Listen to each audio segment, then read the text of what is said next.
Once you save, your OpenAI key will automatically start the process of creating 3 different knowledge bases.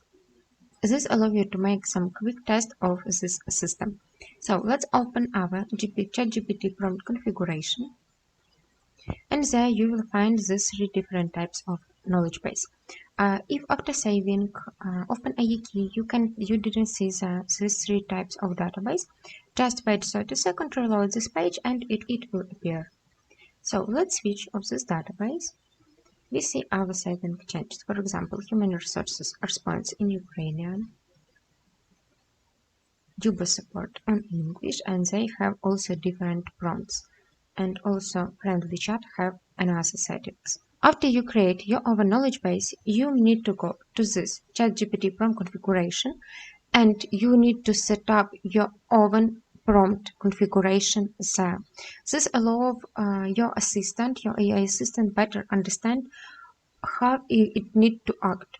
It is maybe technical support, or maybe this is some funny chat or something like this. You need to make all the settings, save it, and after this start using your own knowledge base. Let's go to demo page and try how it will work. There on demo page you can test how your prompt working. You can switch the knowledge base and write some message. For example, let's write hi. And we have our response with emoji, how we set up on AI setup page on GPT prompt configuration. Let's change the database and also write hi. Now on English. And we got it.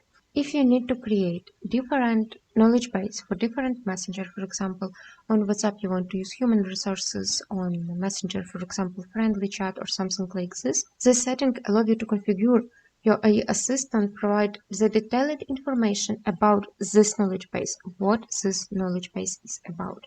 This allows your AI assistant to work better.